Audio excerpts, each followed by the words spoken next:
السلام علیکم ورحمۃ اللہ وبرکاتہ۔ ناظرین و سامعین، آج 8 ستمبر 2025 پیر کا دن ہے۔ اس وقت کی تازہ ترین رپورٹیں لے کر آپ تمام حضرات کے بیچ حاضر ہوا ہوں۔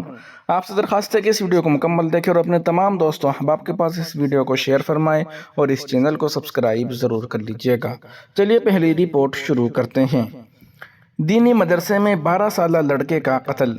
Bhubaneswar, P T I. Odisha کے ضلع نیا گڑھ میں ایک مدرسے کے 5 کمسن طلباء کو پولیس نے اپنے ایک 12 سالہ ساتھی کو ہلاک کر کے اس کی لاش سیپٹنگ ٹینک میں پھینک دینے کے الزام پر گرفتار کر لیا۔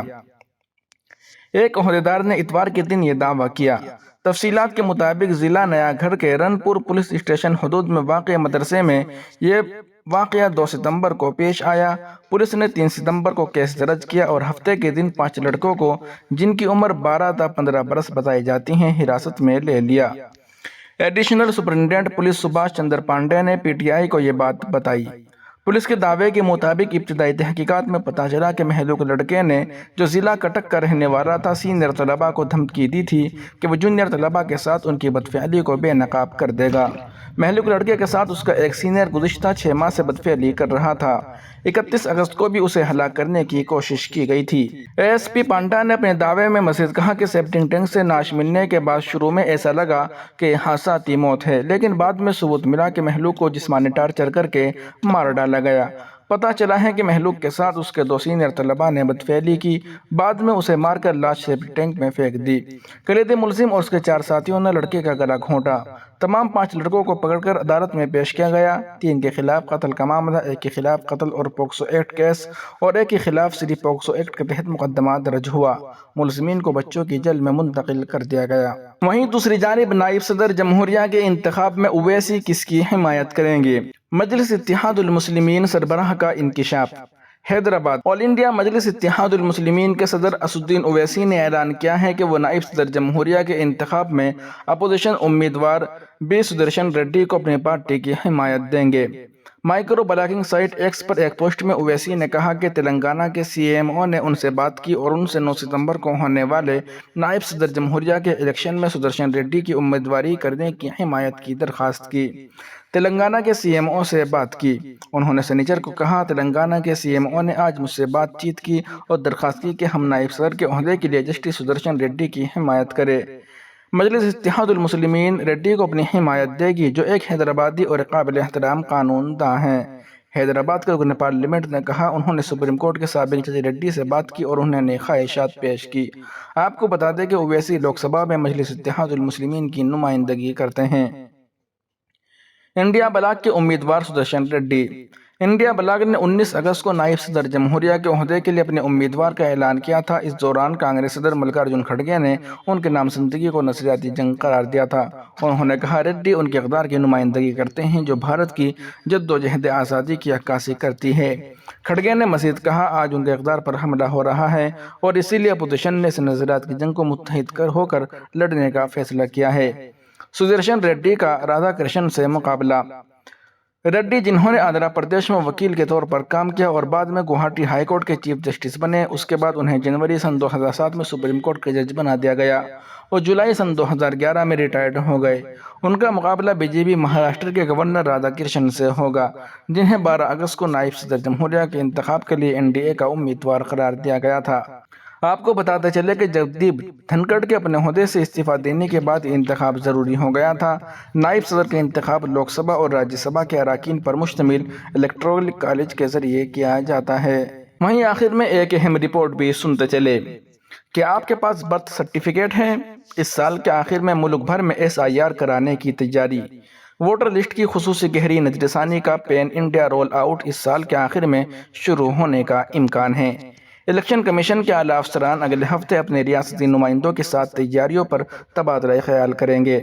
حکام نے ہفتے کو بتایا، پولنگ اتھارٹی نے بدھ 10 ستمبر کو اپنے ریاستی چیف الیکٹورل افسران کی ایک میٹنگ طلب کی ہے۔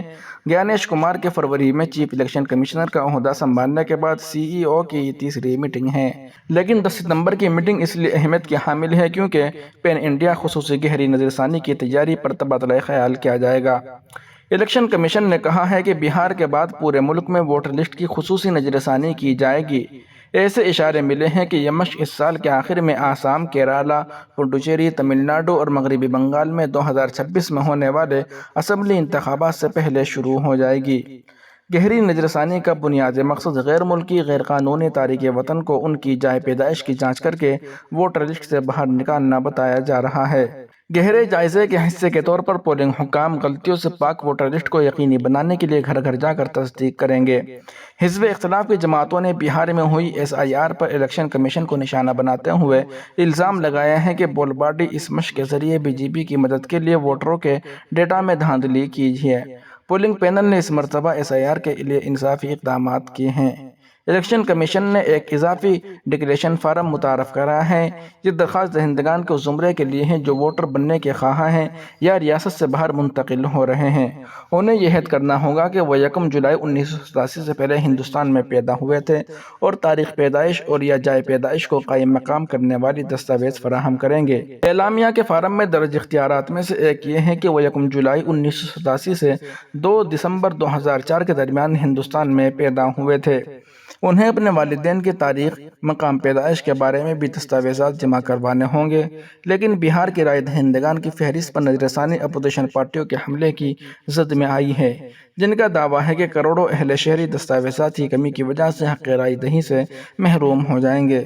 سپریم کورٹ نے الیکشن کمیشن سے کہا ہے کہ وہ اس بات کو یقینی بنائے کہ کوئی اہل شہر کے ساتھ ناانصافی نہ ہو جائے۔ ریاست کے کچھ چیف الیکٹورل افسروں نے اپنی ریاست میں آخری خصوصی نظر ثانی کے بعد شائع شدہ ووٹر لسٹ کو جاری کرنا شروع کر دیا ہے۔ دہلی کے CEO کی ویب سائٹ پر 2008 کی ووٹر لسٹ موجود ہے جب قومی راجدھانی میں آخری بار نظر ثانی کی گئی تھی۔ اتراکھنڈ میں آخری خصوصی نظر ثانی 2006 میں ہوئی تھی اور اس سال کی ووٹر لسٹ اب ریاست کے CEO کی ویب سائٹ پر ہے۔ ریاستوں میں آخری خصوصی نظر ثانی کٹ آف تاریخوں کے طور پر کام کرے گی، کیونکہ 2003 کی بہار کی ووٹر لسٹ کو الیکشن کمیشن SIR کے لیے استعمال کر رہا ہے۔ زیادہ تر ریاستوں نے 2002 اور 2004 کے درمیان انتخابی فہرستوں پر نظر ثانی کی ہے۔ وہیں دوسری جانب شرجیل امام کے بعد گلفشا فاطمہ بھی سپریم کورٹ سے رجوع۔ سماجی کارکن گلفشا فاطمہ نے دہلی ہائی کورٹ کے دہلی فسادات 2020 سے متعلق کیس میں ضمانت نہ دینے کے حکم کو سپریم کورٹ میں چیلنج کیا ہے۔ 2 ستمبر کو دہلی ہائی کورٹ نے گلفشا فاطمہ، عمر خالد اور شرجیل امام کے ساتھ دہلی فساد کیس میں 8 دیگر ملزمان کو ضمانت دینے سے انکار کر دیا۔ عدالت نے کہا تھا کہ شہریوں کے مظاہرے یا احتجاج کی آڑ میں سازشی تشدد کی اجازت نہیں دی جا سکتی۔ سنیچر کے روز شرجیل امام نے بھی ہائی کورٹ کی جانب سے ضمانت دینے سے انکار کے خلاف سپریم کورٹ سے رجوع کیا۔ ہائی کورٹ کے جسٹس نوین چاولہ اور جسٹس شیلیندر کور کی بینچ نے گلفشا فاطمہ، شرجیل امام، عمر خالد، محمد سلیم خان، شفاء الرحمان، اطہر خان، میران حیدر اور خالد سیفی کی ضمانت کی درخواستیں مسترد کر دی۔ بینچ نے کہا کہ آئین شہریوں کو پرامن طریقے سے احتجاج، مظاہرے اور تحریک چلانے کا حق دیتا ہے، لیکن یہ قانون کے دائرے میں اور بغیر ہتھیاروں کے پرامن ہونا چاہیے۔ دہلی پولیس کے مطابق گلفشا فاطمہ شہریت ترمیمی قانون CAA کے خلاف احتجاج منظم کرنے میں اہم کردار ادا کر رہی تھی۔ انہیں اپریل 2020 میں گرفتار کیا گیا تھا اور ان کے خلاف غیر قانونی سرگرمیوں کی روک تھام ایکٹ UAPA سمیت متعدد دفعات کے تحت مقدمہ درج کیا گیا تھا۔ ناظرین و سامعین، ان اہم رپورٹوں کو آپ سن اور دیکھ رہے تھے محسن اسلام یوٹیوب چینل پر۔ تمام تازہ ترین اپڈیٹ حاصل کرنے کے لیے بھی ویڈیو کے نیچے سبسکرائب پر کلک کر کے اس چینل کو سبسکرائب ضرور کر لیجیے گا۔